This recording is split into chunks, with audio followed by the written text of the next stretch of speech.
और हाँ, रही सियासत की बात, तो सियासत करेंगे, ज़रूर करेंगे। महिलाएं आगे आगे करके सियासत करेंगे, क्योंकि महिलाओं के साथ सियासत हो रही है। तो अब महिलाएं किसी की सियासत में नहीं आएंगी, खुद सियासत में कदम बढ़ाएंगी और अपने हक को संविधान के नाते लेते रहेंगी। क्योंकि बहुत हो चुका, बहुत हमने भीख मांग ली कि हमें संविधान का हमारे हक है वो हमें दो, हमें मूलभूत हमें अधिकार मिलना चाहिए। तो हमें अधिकार वो मिलते नहीं, हम दूसरों को रहबर बनाते हैं, रहबर तो वो बन जाते हैं, सीट की गर्मी से हम सबको भूल जाते हैं। तो ऐसे लोगों को 2024 में उठा के पटक देना है, ऐसी सत्ता वाली पार्टी को उठा के मुंह पर तोड़ जवाब देना है। क्योंकि हमारे वोट का अधिकार हमें सही तरीके से इस्तेमाल करना है, क्योंकि अल्पसंख्यक समाज अभी गुपचुप नहीं रहेगा। हमें हम जिंदा है, जिंदा दिली का मिसाल देना है कि ये जो सरकार सोई हुई है उसको जगाने का काम यहाँ पे रखा है संविधान क्लब में, क्योंकि हमें संविधान को लेके चलना है। ये मेरी बहनें जो बड़ी इन्होंने जो सारी बातें कही, बहुत जुल्म हुए हैं हम अल्पसंख्यक समाज पे। तो अब ये बहनें उठी है अल्पसंख्यक समाज की, अब जुल्म नहीं सहेंगे कि जो हो गया बिल्किस बानो पे, आसिफा पे, बहुत सी बहनें जुल्म झेलती गई है।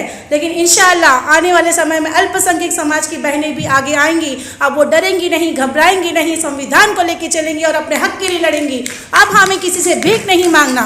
और मैं एक बात बता दूं कि राहुल डंबाले जी ने जो पूना में अभी थोड़ी दिन पहले मीटिंग लिए थे और इतने ही जल्दी इन्होंने दिल्ली में यहाँ पे सब ये अधिवेशन किया है, तो ये अधिवेशन के नाते इन्होंने सोई हुई सरकार को जगाने का काम किया है। इन्होंने ये बता दिया है कि अल्पसंख्यक समाज सोया नहीं है, जागा हुआ है। और इंशाअल्लाह अल्पसंख्यक समाज एक नया दिखाएगा, एक जीत होगी हमारी अल्पसंख्यक समाज की। आने वाले समय में सब महिलाएं साथ रहेगी और हम सब राहुल डंबाले जी के साथ रहेंगे और स्वर्णा ताई के साथ। और उनसे पहले मैं राहुल डंबाले सर का बहुत बहुत शुक्रिया अदा करना चाहूँगी, जिन्होंने मुझे मुंबई से यहाँ बुलाए और 2 मिनट बोलने का मौका दिया, खास करके महिलाओं को लेकर।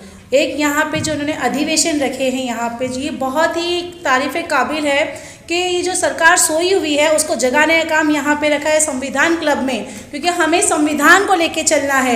ये मेरी बहनें जो बड़ी इन्होंने जो सारी बातें कही, बहुत जुल्म हुए हैं हम अल्पसंख्यक समाज पे। तो अब ये बहनें उठी है अल्पसंख्यक समाज की, अब जुल्म नहीं सहेंगे कि जो हो गया बिल्किस बानो पे, आसिफा पे, बहुत सी बहनें जुल्म झेलती गई है। लेकिन इंशाअल्लाह आने वाले समय में अल्पसंख्यक समाज की बहनें भी आगे आएंगी। अब वो डरेंगी नहीं, घबराएंगी नहीं, संविधान को लेके चलेंगी और अपने हक के लिए लड़ेंगी।